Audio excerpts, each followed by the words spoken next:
mbootu ñëwoon démb salaamaaleykum tey dama leen indil gan gu nga xam ni di ngeen ci am mbetteel mbetteelu bànneex parce que gan gi miin ngeen kanamam miin ngeen turam parce que mi ngeen liggéey bu rëy ci paysage médiatique bi ngeen xam ko ci rajo bi ak ci télévision bi mais kooku man toujours su ma janook moom beneen nit lay gis nit ki may gis moo di ki ma daan gis muy sol maillot US Gorée wala mu sol maillot Stade d'Abidjan def ay match yu rëy xam nga nee naa Pelé ñëw na fii football fii kon am na Sénégalais yu joué ak Pelé mais sama gan gii di Aziz Samb moom kese moo joué ci Sénégalais ci di Sénégalais moom kese moo joué contre Maradona ci nag match bu nga xamee ni keroog ba match ba jeexee am na ci ñu ko ni looy def Afrique ba léegi parce que mën nga daani sa doole bitim réew Aziz Samb def carrière US Gorée jaraaf dafa jaar loolu yëpp dinañ ci dellu si tout à l'heure parce que da ngeen ko ràññee ci fu nga xamee ni ba mu fa ñëwee am na fa way waaye fa mu jógee ci football ba la wayam gën a rëy kon Aziz ma bàyyi la nga nuyu téléspectateur u TFM ñi nga xam ne tey jii di nga leen bett parce que daa wuyu ci foo xam ni fooguñ la fa mais bàyyi nga nuyoo ba pare. merci Galaye di la gërëm di sant di nuyu waa TFM yëpp donc ci bopp ba Youssou Ndour jaar ci Bouba ñoom Moustapha Diop yow mi laay ak ñëpp ñu fi nekk di leen gërëm di leen sant di leen féliciter ci seen démarrage u TFM. Aziz Samb jërëjëf Aziz su may door ak yow di waxtaanee football damay door fa nga xamee ni fa nga jëkk feeñ muy nawetaan yow ngay xaritu papa yi Diomansy Kamara ngeen di xalit trop moom amoon na benn pseudonyme Pouné lañ ko daan Pouné lañ ko daan wax papa yi Diomansy mu doon ko mën football yàq moom ngeen door football ndoor nawetaan fan ak naka. waaw moom mu ngi tudd Djibril Kamara def naa magee na ma ñaar u ñetti at mais même génération la pratiquement mu dëkk centenaire ma dëkk centenaire mu amoon équipe bu nekk Fijmi tourbillon Fijmi xam ne ndem si yàlla Astico moo ko doon diriger.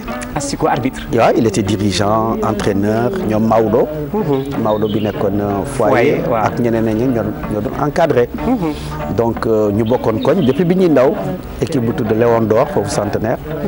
jógee fa ñu jël ñu je me rappelle sama premier match Astico mu doon ooyee moustique parce que man dama mës a sew tuuti. waaw donc mais xaw a weex nag. waaw équipe bu nawetaan ba mu tuddoon centenaire. tourbillon Fijmi tourbillon Fijmi ñun ñoo jëkk gagné championnat national nawetaan. ban année boobu.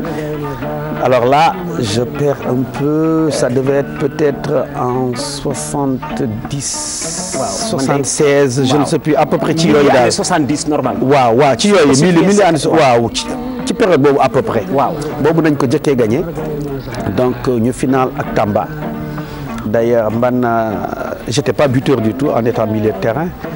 mais ce jour-là j'ai marqué ce qui arrive rarement donc nawetaan dañu doore mais avant boobu maa ngi woon junior Dial Diop je faisais milieu de terrain on avait un trio de milieu Jean-Dominique Valera man Mor Sakho mujj na la fekk si Gorée yoo de milieu waaw tout à fait ce qui était intéressant c'est que dañu doon bokk junior mais nawetaan ñu doon daje xandaalu contre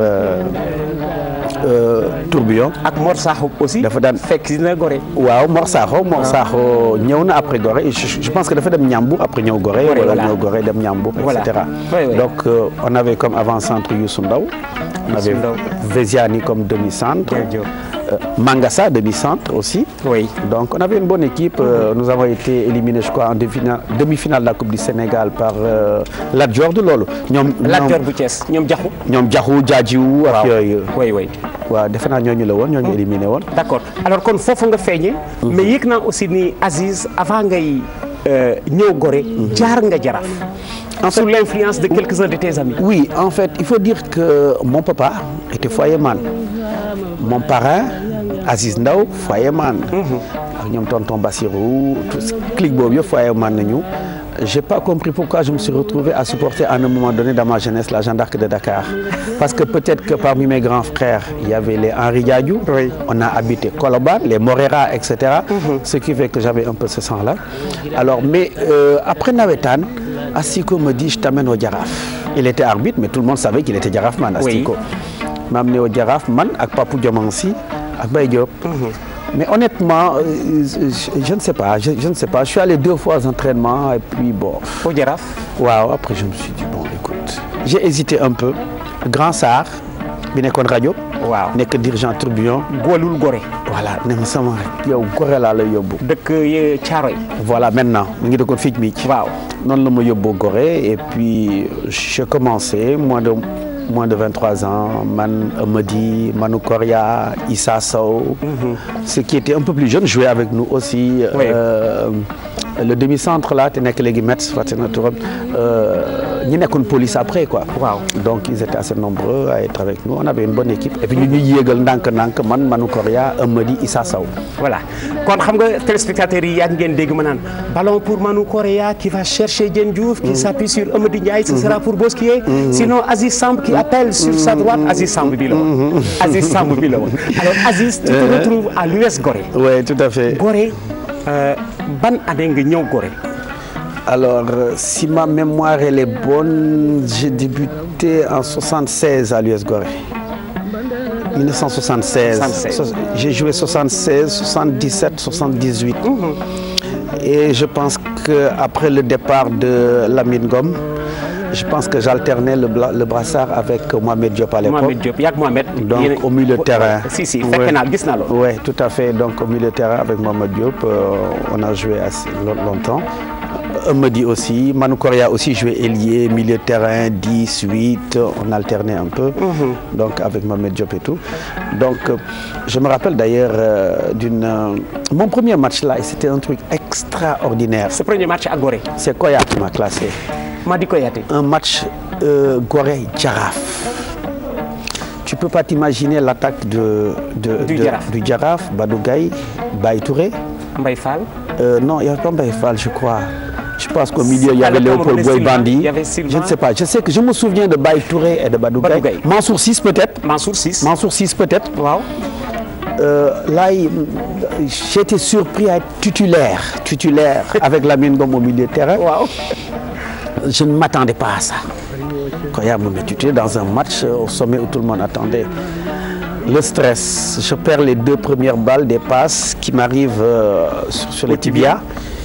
Je perds Mansour 6 qui décale sur Baye Touré Badou Gaye qui sent qui arrive muy dóor mu dal ci transversalo Lamine Camara. Waaw Lamine seen gardien. Lamine mi dox Lamine Bam si tu veux. Voilà. Muy dal ci tànk bi et cetera 2 balles que j'ai perdues. Je me rappelle j'ai joué 25 minutes. Koya qui demande le changement. Viens. Mon petit sort, je sors et on fait rentrer Mohamed. Lundi à réunion de critique. D'ailleurs, ce que je vois plus maintenant, hein, parce que nous Boudantas, le lundi c'était réunion de critique. Oui, oui. C'était sur l'avenue Lamine Gueye là, l'école qui était là-bas, l'école Faidherbe ou quelque chose comme ça. Donc on arrive, il dit où est le petit là, Aziz Kaye, il va dellu ci xale yi yow nga nekk supporter yi ma ne fii balaa nga fi dugg di nga gis lu set dellu ci xale yi ma delluwaat ci xale yi quoi. Mais ça m'a beaucoup motivé, ça m'avait beaucoup motivé. Ça m'a permis de travailler davantage et de revenir plus fort jusqu'à ce qu'on me confie à plusieurs reprises le brassard. C'est que je sais que j'avais lutté pour dellu si waat pour tollu ci niveau boobu. Mais nag dama bëgg a souligner rek que man football en fait je voulais réussir ma vie avec le football mais pas dans le football. Oui. Avec le football mais pas dans le football. Oui, oui. J'avais peut-être d'autres préoccupations, d'autres ambitions. Oui. Bon mais yàlla mën nga teer foo xamee ne du woon loolu nga yaakaaroon. Exact. Mais en fait mais quand même su ma doon xase ba dugg ful ak fayda je me rappelle cette Coupe d'Afrique dont on parle mais je suis venu à une semaine de la Coupe d'Afrique alors qu'ils étaient pendant 3 semaines au vert. J'avais pas l'autorisation de mon directeur d'aller au vert. Ndem si yàlla Malick Ndaw était directeur de cabinet ou quelque chose comme ça de Lamine Diack ou un truc comme ça à l'époque je crois. C'est lui qui est venu mettre la pression pour qu'on me laisse partir au vert après 15 jours. Mooy seen match Bac Vita. Ah ouais, ah ouais. Je vais y arriver tout à l'heure mais xam nga ak Gorée dama am ak yow benn tournoi bu nga xam ni daf ma marqué parce que dafa rëyoon. Senghor, Sékou Touré, Houphouët-Boigny. mooy temps bi discorde bi amee. Ba Tolbert. waaw président Libéria je crois suma juumul. mu am benn tournoi réconciliation bu ñu amal Monrovia. pour la Gorée dem ca keroog yaa ngi ci équipe bu Gorée bi. Gorée. waaw. Afia. waaw. Africa Sport. waaw. et Invincible 11 bu Libéria. Voilà. Fa lañ ko doon defee. Voilà. À cette époque, la FIA Guinée, c'était Wow. la plus grande équipe. Oui. Et on les bat, à la surprise générale. Il y avait les Amara, Fofana Ibrahima Calva et Oui. tout. Et on les bat en demi-finale le samedi et le dimanche, c'était la finale. Une mauvaise lecture du banc, une mauvaise lecture de l'encadrement a fait qu'on a perdu contre Africa, un match qu'on ne devait pas perdre. Oui. Et c'était dommage. Voilà mu nekk tournoi bu nga xam ne dañ ci am takk trop parce que dafa rëyoon. parce que boobu temps fekk na Sénégal ak Guinée sore trop Côte d'Ivoire di offrir médiation tournoi ba dem foofu mais ce n'est pas tout Aziz parce que am nga aussi une finale de Coupe du Sénégal ak Gorée. Oui, Gorée Police. Gorée Police 78. Wow, Gorée Police, je me rappelle, c'était un moment aussi. C'était agréable et pas agréable du tout parce que avec Gladiateur, on nous a laissé sur la touche. Je sais qu'à l'époque, Ibadia avait du mal à faire le classement parce que je sais que le samedi, on est allé à l'hôtel Teranga prendre un pot. Il a dit qui peut faire le classement. Et je sais que Bougazeli, gardien, avait pris la parole pour dire voilà, si c'est moi, voilà le classement que je mets. Et puis ça avait un peu dégénéré et puis on a calmé. En fait, celui qui était mon meilleur ami dans l'équipe, avec qui je partageais la chambre et tout à l'époque, may profité di ko jaale muy Maguette Traoré Tra di ko jaal magam bi Tra moo ci gënoon nekk sama xarit wax dëgg yàlla ci biir équipe bi on a partagé énormément de choses et tiens-toi bien s'il joue pas je joue laa xamul ma la waaw ton meilleur ami waaw s'il joue pas tu joues waaw parce que boobu fekk na contre Afia j'étais milieu de terrain par hasard contre Afia on me fait jouer demi-centre c'était pas mon poste s'il joue pas tu joues ma toog man moom Diène Diouf Diallo dans la même chambre à l'île de Gorée ma ne ko Tra ne joue pas tu es invalide oui tu peux pas jouer Tra si tu joues pas c'est moi qui joue mais ne joue pas Diouf ak Diallo lui disent Aziz a raison quoi au cours du repas il dit bon je peux pas jouer Pansar lui dit il faut que tu joues Pansar Tra il faut que tu joues. Diène Diouf mais Tra dit qu'il peut pas jouer il faut qu'il joue et c'est dommage. Oui. Il a joué et on est passé par lui parce qu'il était blessé genou là amoon il pouvait pas. Oui. Très valeureux défenseur mais il ne pouvait pas. Oui. Donc ça c'est des moments forts d'une amitié où tu dis à ton ami ne joue pas. Oui. En sachant que s'il joue pas c'est toi qui joues. Pas parce que tu veux jouer à sa place parce que c'est ton ami. Oui. Ça c'est fort. C'est le protéger d'abord. Oui, c'est là-bas qu'on a joué, on a perdu 3-0 parce que le classement il n'était pas bon. Il faut avoir le courage de le dire. Le classement il n'était pas bon. La preuve 3 jours avant le match type, on a fait un match test à Rufisque où ceux qui devaient être titulaires ne l'ont pas été. À l'image de Manoukaria ou de Gladiateur ou de votre serviteur. Parce qu'on a remonté Saltigué de Rufisque après être mené 2-0. On a amené le banc qui a remonté. Mais quand même, c'est des erreurs que nous avons commises au niveau des dirigeants. Si cette année-là, ça n'a pas trop marché. Alors, yak Alain, lan moo indi woon seen ñàkk jubóo. Waaw, c'est que Alain président la woon te man dama gëm ne l'entraîneur, c'est lui qui décide, c'est lui qui dirige. Je pense que le président n'a pas à s'initier dans un classement ou en fait des dispositions à avoir sur un terrain de football. Et il y a des décisions, je pense qu'elles étaient extra-sportives. Maanaam da nga jël yoo xam ne daal sa cër mayu la ko. waaw bu boobaa nag man amoon naa sañ-sañ en tant que joueur ne non ànduma ci. waaw defe naa am naa ci seede ñoom Diallo ndeysaan dem si yàlla Malick Ndaw àtte na ma ak Pansar réunion bu mu diriger ma ne ko doo ko diriger. nii na ñuy def ma ne ko non gisee wu ma ko noonu man nii laa ko gisee. loolu nekk na loo xam ne boole naa moom lu yàgg boole na ak moom. parce que bu jëlee loo xam ne waru ko jël gars yi noppi man dama koy wax. am na benn réunion moom ci boppam moo ne bugguma kenn wax ma dara kenn rek moom fi mën a wax dara mooy Aziz Sam parce que saa yi ma doon jël yenn décision moom bu ci àndulee moom moo doon wax ànduma ci. te su ma àndulee damay àndu loolu la donc man su ma àndulee rek ànduma ci donc bon porté na ma préjudice maanaam loolu bokk na ci li nga xamee ni sama feeñ bi barewuloon lool parce que su ma d'accord daal d'accord ma Ablaye. waaw d'accord alors US Gorée parce que dem nga Abidjan mais dinaa ci agsi sa Abidjan mu nekk nag moment yu gën kawe ci sa carrière Abidjan ak US Gorée dama am ci yow benn match référence en quart de finale de Coupe d'Afrique Gorée perd 2-0 à Kinshasa match retour Sénégal yëpp gunge Gorée pour mu jëli Vita exact bu Kinshasa Bosquier départ à la 4e minute mu blessé. nga dugg. Aziz instant bu war jafe la. parce que préparé woo woon pour teel dugg ci match bi. non musuma jouer arrière ci sama àddina boobu. tu vois musuma jouer arrière. tu vois alors Bosquier blessé comme libéro. je vois Aziz arriver. mais j'ai dit Aziz Samb est-ce que préparé wu na pour lii. et on avait joué seulement 4 minutes. nga am nag Toumba. waaw Toumba moomu nga xamee ni. avant centre vita boobu ni nga ko waxee. moo kii ki ñu bu ñu jënoon woon ci mbër ci làmb day métti. exact ngay kooku nga jël alors après 4 minutes de jeu. moment bu war a jafe la. waaw xam nga moom li ci gën a jafe mooy vendredi bi nañu am décès mooy vendredi le Pape Bosquier génn àddina. Pape Bosquier. waaw vendredi mu gaañu cheville boole ñaari yëf c'était le demi-centre de l'équipe nationale du Sénégal. Wow. Bosquier titulaire ñun ñu ngi ci ginnaawam. oui oui. moi j'étais milieu de terrain ñu ñëw vendredi il s'est absenté. man may jouer demi-centre di fort may fort ci biir fort bi c'était bien may jouer ak Nani dans l'axe di remplacer Bosquier parce que je suis sûr que c'est Bosquier qui va jouer dans l'axe quand il va revenir. defe naa boobu Lamine Diack moo doon commissaire au sport. Wow. je me rappelle il est descendu ne laajte nouvelle de Bosquier ñu ne ko dem na ci dëj beeg yooyu mu ne mais le petit qui jouait là c'était kii ñu ne c'est Aziz mu ne ah bon il est bon bàyyi doon mu dem. Bosquier il vient le dimanche matin jógee ci dëj ba blessé à la cheville ñu piqûre ko ñu ne day jouer ñuy dem def mise en train ci suufu poti lampe yi foofu. waaw c'est Lamine Ngom qui voit Bosquier blessé ñu dem di ko piqûre Lamine Ngom capitaine il prend ses responsabilités il appelle Malick Ndao qui était directeur je pense technique. ak l'entraîneur je pense c'était Iba xamatuma kan la mu ne ko faites jouer Aziz demi-centre ne ko da nga dof mu ne si li mu doon def vendredi nee leen ko mu foo mu def loolu mais xam nga y a des amitiés fortes. maanaam xaritoo ku mel ni man ak Maguette Traoré. moo tax bi Bosquier joué 2 minutes la joué demandé changement ñu ne xaar leen tuuti xaar leen ba léegi mënuñu risqué jël Aziz Samb di ko joué loo demi-centre.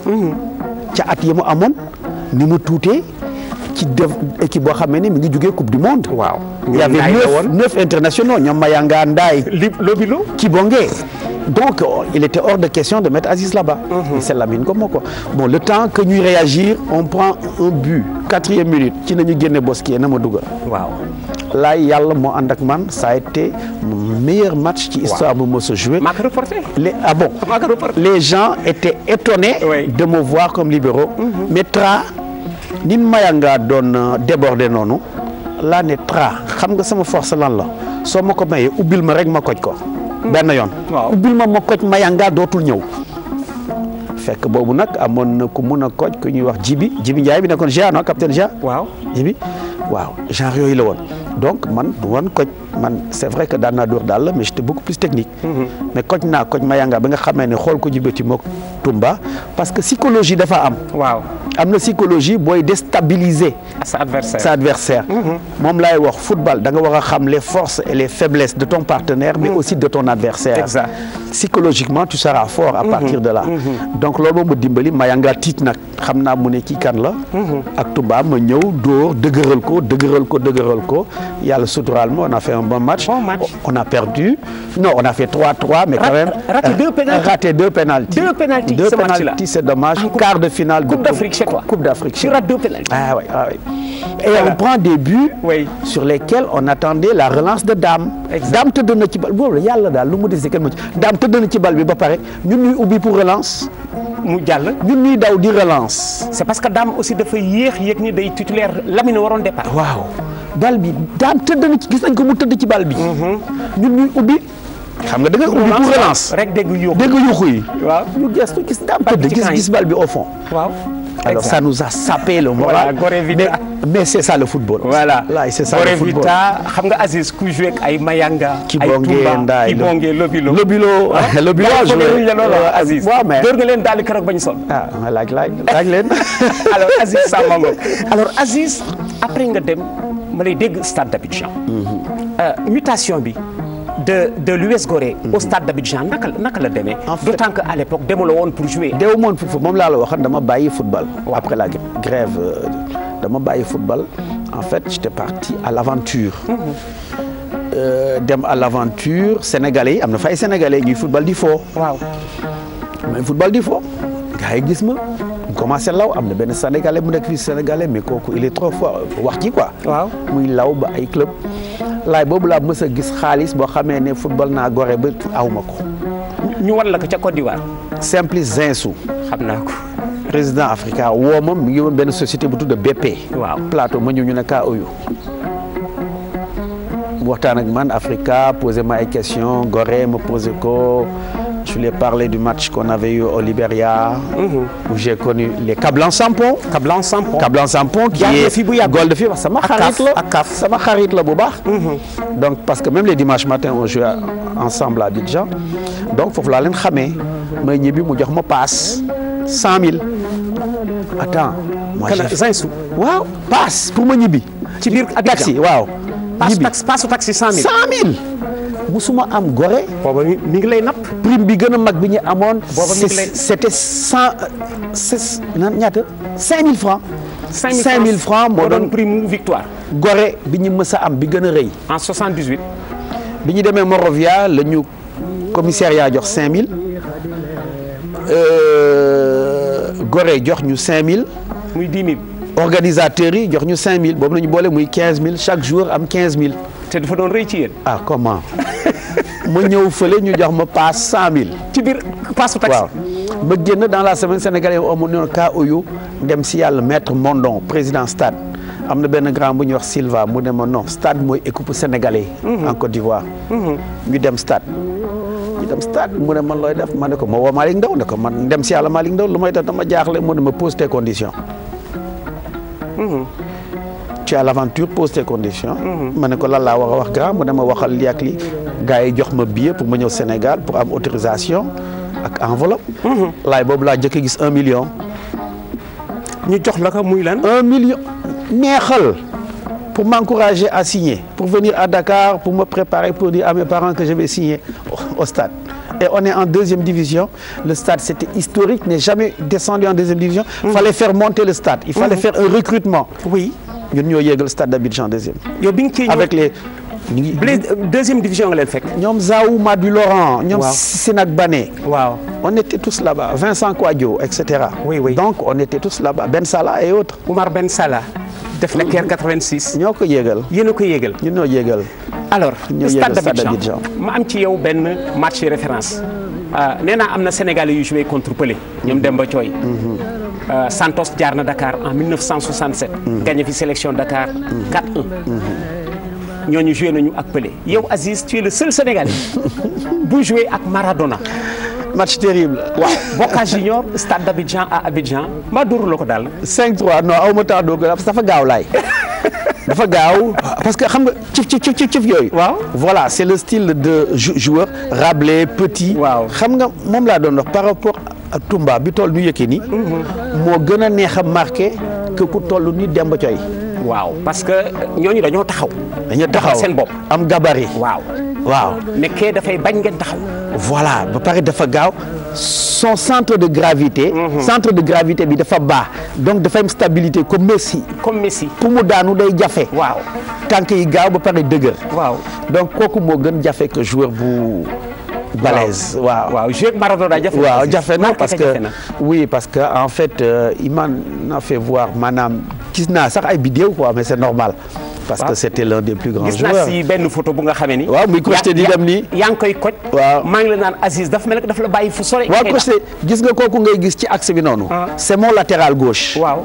ok. waaw ñëw na di coulisser Maradona ñu changé ci Maradona. waaw donc may koj donc. je coulisse parce qu'il allait vers là où se trouvait le latéral gauche où il n'y est plus nekkatu fa. donc fallait qu'il change de direction foofu la dem. bi mu demee mu gis ne maa ngi koj mu devient mu changé pied gauche bi. dafa ay ci pied gauche. mu crocheté ko noonu nag. boobu nag problème bi je ne me souviens plus ndax je suis revenu ou si c'est le gars qui est venu je sais plus. voilà Maradona ngoog parce que jouer ak Maradona Aziz nag vraiment doy na rafetal carte de visite. waaw Aziz Samb a défendu contre Maradona. match ba score ba à la fin.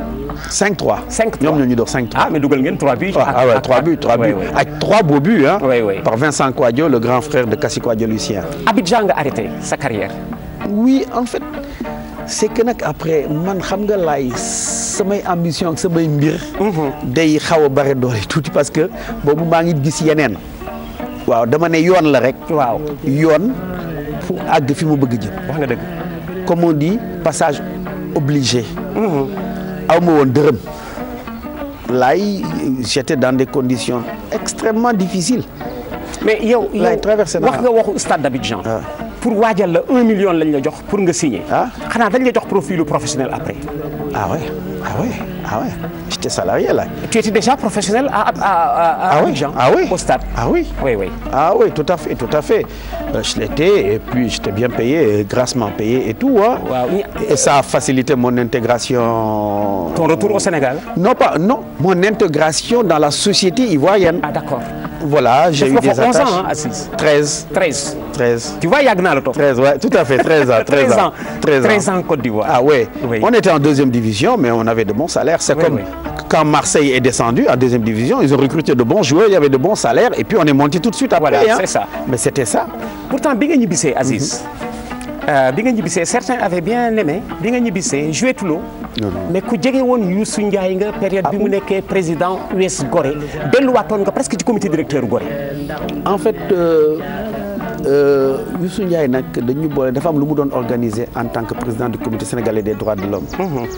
Et on lui a dit il y a un jeune qui est de Gorée mais qui a des compétences dans les organisations. Il a fait appel à moi. wax dëgg yàlla mu nekk jëf bu rafet ni mu waxee ak man. Vraiment ma koy respecté bu baax. ma ko doon découvrir man daanaa ko dégg rek mais mosuma toog ak moom ñu toog. mais peut-être li mu apprécié ci man mooy sama dëgg. waaw am na yoo xam ne bu ma waxee su ma ci àndee man ne ànd naa ci su ma ci àndul man ne ànduma ci. et je pense que c'est un homme de loi. et il a apprécié quand je dis je suis d'accord pour ça et je suis pas d'accord pour ça. et puis ñu daal di ànd muy kilifa bu mat kilifa ci lu rafet ko. tu as aussi des complicités ak Jules Bocandé. curieux Bocandé da ngeen bokk jam. Non, defe naa football ndoowu leen. Non, si, on a joué ensemble. C'est à l'époque où si 79. Le Casa Sport, les Ousmane Ndiaye compliqués, Bassirou Ndiaye. Année yi ñuy finale. Bougazali ak yooyu. Oui. Donc c'était cette période où le Casa ne perdait jamais en Casamance. Oui. Et c'est l'US Gorée qui l'a battu en Casamance. Et tiens-toi bien, ce jour-là, ceux qui n'avaient pas l'habitude de marquer des buts, ce sont ces gens-là qui ont marqué des buts. Peut-être de ñu sóoraalewul. Waaw. Muy Diène Diouf qui n'était pas buteur ak man mi. yaa Diène Diouf yéen a dugal à Ziguinchor. xam ne tàmmuñu dugal. waaw gars yi sóoraalewuñ leen Diène Diouf du dugal. waaw même cash vide. man moom bokkuma ci waaw. te doo wut ku ma ko jox te yow tu es défenseur. Voilà, et c'est comme ça que le Casa a perdu ce match. Comment tu t'es retrouvé dans une situation de devoir faire le but? dama aayoon nag ci infiltration laay. waaw ça je sais. appel ba léegi sax ba dimanche matin. dimanche matin infiltration. waaw yak Ndofène. waaw jeu bi di dérouler à gauche. ngeen di xotti à droite. waaw même bu ñuy foo ak Boy Bandini par exemple. waaw lui dans un terrain par exemple quand on joue les vendredis il me retrouve très facilement avec son pied gauche. Parce que même su ma joué demi-centre j'ai cette tendance à prendre. le couloir. voilà pour mais rappelez-moi ce but ba Jules Bocandé ba nga ca match bi. Alors là, je ne me souviens plus, j'ai perdu mémoire, mais je me rappelle plutôt de Bassirou Ndiaye et de Ousmane Ndiaye compliqué. Et c'est toi qui marques. Waaw. Comment, Aziz? Là daal benn talonnade daal xam naa laa ko dugalee. mooy talonnade yooyu ci biir les 6 mètres genre cafouillage nga talonné mu dugg. par hasard doo xam noo ko dugalee. oui waaw boobu am na. alors defe naa li may joué yëpp 3 fois laa mos a dugal. benn bi contre Laman ou Lamassas à Diourbel. Lamassas de Bambey. match nocturne. waaw. on mène 3 man nag penalty yooyu bokkul sama affaire de bul ma jox penalty. daaw loo ko jël. je suis très émotif laay. mais boobu man maa ne maay dóor penalty bi bés boobu. laay laaj ma lu tax. on mène 3-0. 88e minute. ñun ñu am penalty. du ma risqué doo ko. Gorée toujours ah. Gorée moo mën a 3-0. waaw 88e minute. nga di ñu am penalty. penalty ma ne jox leen ma ko. dafa yomb. penalty 4-0 dafa yomb. boo ko raté tamit dara. waaw il reste 2 minutes à jouer. waaw mais but moom bokkul. même quand on s'amuse le dimanche matin. mbaa raté woo non dugal naa ko nga jox leen 4-0. mais c'est que en fait même ici hein, même les dimanches matins. Quand on joue les gens me disent mais pourquoi boo jógee kaay doo dóor ngay toujours koy passe. Pourquoi passe. C'est un réflexe que j'ai eu dans ma jeunesse et Oui, ça oui. continue. Servir les Voilà, autres. servir les autres. Ça, Servir les autres. Voilà, toujours Servir pour les autres. Aziz, waaw. ce tour da nga ko tronqué. Ce tour. waaw. man mi nga xamee ni bokk naa ci sa cercle restreint wu xarit. xam naa ko. ce tour yow ñaari turandoo nga am. ñeent. ñaar ñi ma xam. demal. Abdou Aziz Ndaw waaw. nekkoon président assemblée nationale. doon militer au football. Abdou Aziz Ndaw nekk na président fédération. nekk président fédération. nekk na président assemblée nationale. ak Léopold Sédar Senghor. waaw. parce que ci sa tour bi ma xam. des na. ci sa tour. c'est Aziz Sédar. am na Abbas. ban Abbas Gueye. Pape Latif. Papa Latif dem si yàlla Latif. alors man Aziz Sédar laa xam Sédar Senghor nag pour la Mon présidence. père était policier, il était dans le cercle restreint de la garde rapprochée de Senghor. Ndeysaan. Et Abbas Gueye faisait partie des personnes, je pense, proches de Senghor. Et c'est comme ça. Abbas Gueye. Et ma mère a réclamé sa part. Son frère s'appelait Claude. Donc on a mis Aziz, ta maman est capverdienne. Cap-Verdienne. On a mis Aziz, Abbas, Sédar, Claude, Sam. bu doyul rek ñu dolli. mais Aziz pendant que le Sénégal a tardé. à t'appeler en équipe nationale. Cap-Vert bëggoon nañu nga jouer ak ñoom. Ouais, mais là c'est que. ñu ni comme yaayam capverdienne la. waaw papaam di sénégalais. waaw mais je m'amuse. Sénégal utilisé wuñ ko. ñun on a besoin et on est par sa maman. ta maman étant capverdienne. ñu ni Cap-Vert nga war a jouer. waaw mais xam nga football tey man. foo. waaw. gis nga dimanche matin. waaw mais Aziz international ça ne se refuse pas quand même. non bon en fait c'est-à-dire mun naa wax. waaw honnêtement football ci sama gis-gis àdduna parenthèse la woon ci sama vie. oui. parenthèse la woon. comme ni nga ko waxee bu doon tey. waaw nga jël Cap-Vert. non bu doon tey. jamono bi may am lecture football. du doon même chose peut-être doon naa nangu yenn yi. oui. laay mën naa nangu nit ne xamuloo lii mais football. laay dama ko xam. si mën naa wax ne dama ko xam. si. même ay dimanche matin yooyu j'étais hier laay déglu ñuy wax ne Lyon mën na jël championnat. ma ne ko il y a 4-5 semaines quand je disais à Djibi Diagne qui est supporter de l'OM OL mën na jël championnat. lecture bi ma am ci football. Lyon. aujourd'hui ils sont 3e. waaw. donc defe naa nekk na loo xam ne xam naa ko bëgg naa ko mais toujours dama ko jàppee fo ba léegi. jërëjëf même ay dimanche matin bu ñu ñëwee. foo ree ci biti moo may dàqal sax dugg ci terrain bi di football. voilà ndaxte mën nga tooñ sa ay grand yoo xamee ne wax dëgg yàlla sa ay grand yu baax ñoo ñuy encadré. ñoom Baye Moussé Thioy Cheikh Thioune Mame Touti vraiment suñu ay grand yu baax yu fa nekk. yoo xamee ne ñu ngi foofu am na ñun ñu gën a jeune di ñëw muy ñoom Boy Bandi Cardo ñëpp ngi ñëw. wax dëgg yàlla c'est une excellente bonne ambiance façon de s'amuser là-bas le dimanche matin. tey jii Aziz téléspectateurs yi xam nañ ci yow lu ñu xamul woon. xam nañu Aziz du monde des arts. variété showbiz. mais xamuñu woon li Aziz Samb def sur le plan sportif moo waral tey jii ma jël li mooy importance su ndaje bi. parce que tey dama leen indil Aziz Samb bu ñu xamul woon. ma bàyyi la nga tàggoo. waaw di leen remercier di leen sant wax dëgg yàlla mooy profiter ci occasion bi di remercier ñëpp ñi nga xam ne bokk nañu ànd ci terrain football. mu ci junior bi Jean-Dominique Valera Youssou Ndaw Mor Sakho Mangassa Véziani muy ci nawetaan bi am na xam ne muy ñoom Patrice Cardo ñi xam ne ñu topp ci ñun muy ñoom Pouné Djibril Camara Mbaye Diop Papay Diomansi As Seck ñoom ñëpp wax dëgg yàlla ba ñi ma àndal Gorée bi ñu ñëwee ñu fekk suñu ay mag nañ fa fekk nag parce que ñoo ñu magoon parce que dafa amoon équipe type Gorée. waaw Gorée amul dafa am équipe type. waaw Moustapha Ndiaye à droite. Tra à gauche Nani Bosquier Mohamed Diop Lamine Ngom Diène Diouf Diallo Gladiateur Grand Mbodj. Le reste nag ñun nous étions les apprentis et on entrait de temps en temps. et puis on a fait notre place après. muy Aziz Amady Manou Koria ñoom Ndiabali. Doukar et autres ak yooyu. Bon mais vraiment on a gardé d'excellentes relations. Bon parce que milieu sportif dafa nekk milieu bu sain d'ailleurs ça se voit tous les dimanches c'est avec beaucoup de plaisir que ñuy daje wax dëgg yàlla yow sax là il faut nga ñëw foofu di football de temps en temps parce que man daanaa la gis temps bi ma nekkee d'ailleurs fekk boobu bu ñuy waxee ñoom Urbain Diagne même alignement bi fa ngeen doon ñëw regroupement kër ñoom Maguette Diop bi Maguette Diop waaw Maguette est-ce que xam nga Maguette Diop coach waaw basket seen kër a nekk foofu. centenaire que tonton Guèye xaw ma nu mu tudd. fi gore daan regroupé. fi gore daan regroupé. foofu la Maguette Diop. waaw dëkkoon Thiès. waaw fa la doon dal bu ñëwee. foofu moo doon seen kër Maguette Diop entraîneur.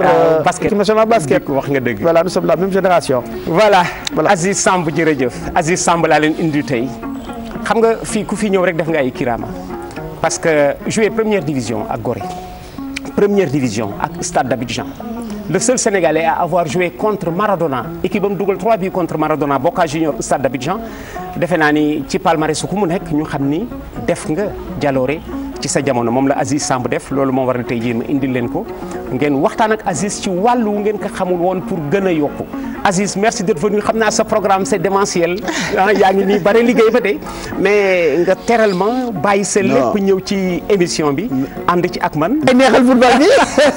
voilà Aziz Samb jërëjëf kon Aziz Samb laa leen indi tey ñu àndoon ak yéen ci ëttu ñëwoon démb di ci indi nag ñoo xam ne ku jaar ba pare rek ngeen yëg ni yokku ngeen moom ngeen dajal tey ak Aziz Samb jërëjëf daje bi nag alxames ju nekk bu 9h tegee fukki minutes ak juróom fii ci Télé Futurs Médias jërëjëf ba beneen.